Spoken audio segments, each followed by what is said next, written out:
All right. So what number do I start with over here?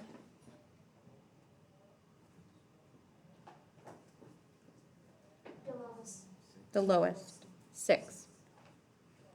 And then I'm going to jump by 5 every time. So 6 plus 5 is 11. Plus 5, 16. 21. And the other half of the class.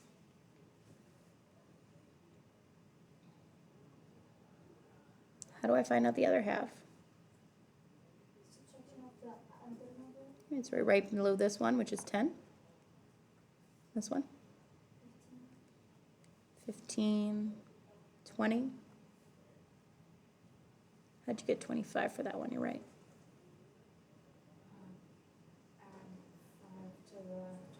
Right, because over here it's jumping by 5s, and over here it also jumps by 5s. Okay, now we're doing tallies.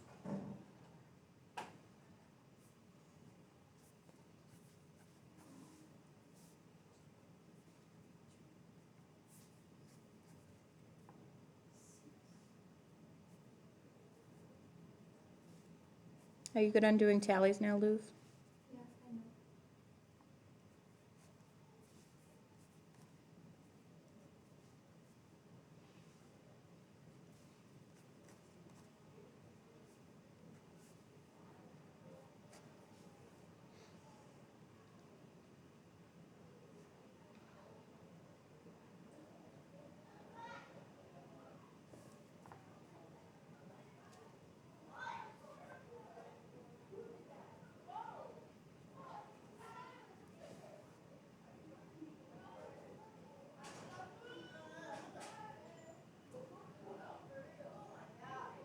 All right. I got 6, 5, 3, and 1. Did you guys get the same thing?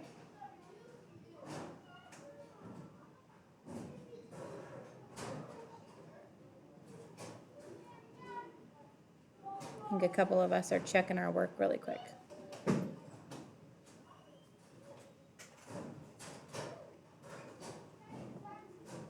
Do you remember what this symbol's called?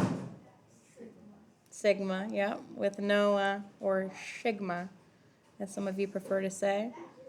And what does it mean? Total, adding up, summation.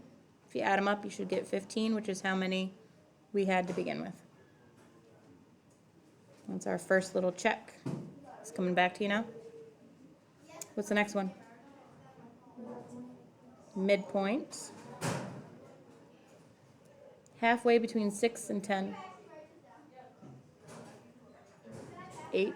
You could take the average and do 6 plus 10 is 16, divided by 2 is 8. Halfway between an 11 and 15.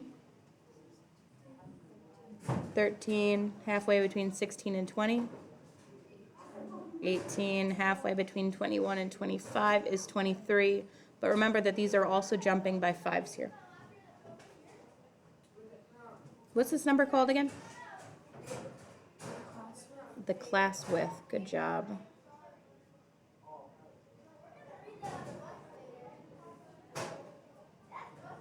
Next up is relative frequency. Do you remember what that is?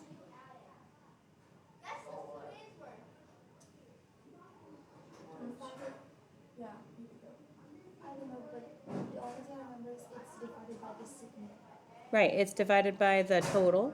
So it's what percent is in each category, like a decimal percent. So in your calculator, you should take the frequency divided by the total. So 6 divided by 15. Do you have a calculator, Tristan? Okay. Did you guys get 40% or 0.4? If you wrote 40% in here, that'd be fine too, as long as you have the percent sign.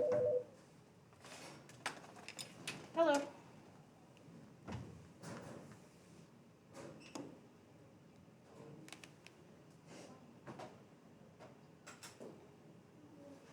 She can come check.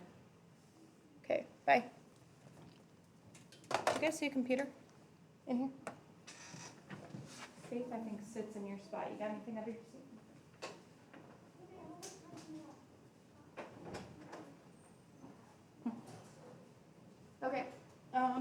one is what, 5 out of 15?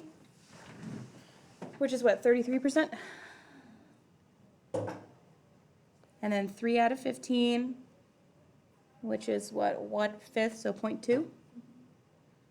And then 1 out of 15, I don't know what that is. 0.07? And if you add them up, what should you be getting? 1, which is what we're getting. What if you get 1.01? Is that okay? In general? Yeah, because sometimes these round a little funny. Is 1.1 okay? No, because that'd be 10% off. Next is the cumulative frequency.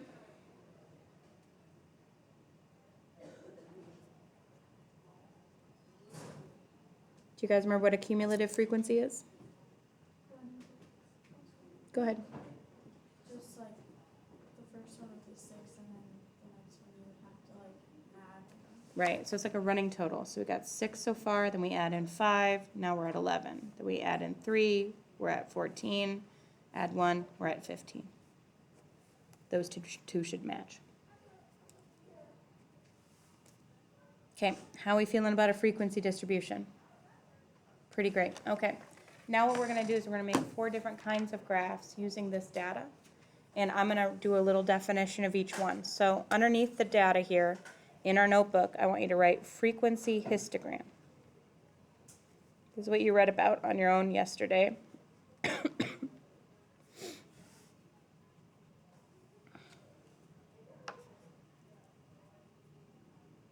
This is a bar chart.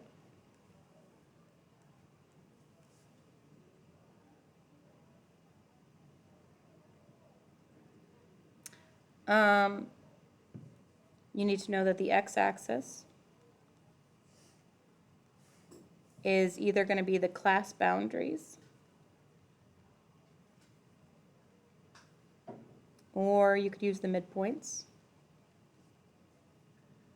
And the y-axis is the frequency.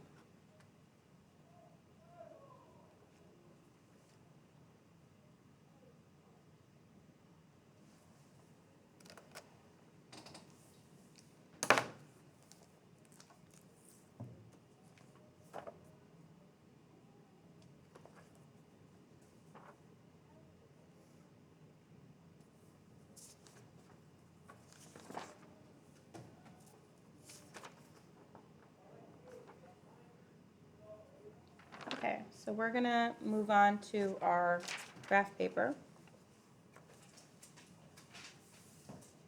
It doesn't have to be perfect, as in you don't have to use a ruler, but if you want to use a ruler because you like straight lines, they're underneath the bunny.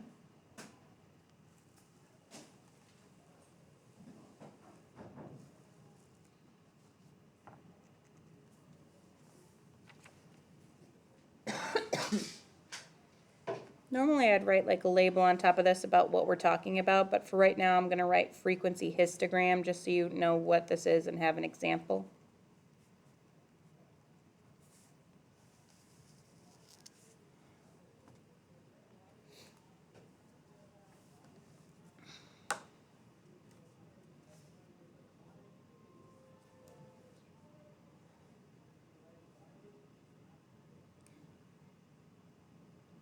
Now, if I look at my data, go ahead.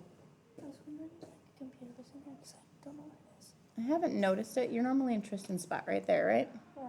Do you put it anywhere else, like on the tables or anything? No. I haven't seen one. Okay. If I do, I'll let you know.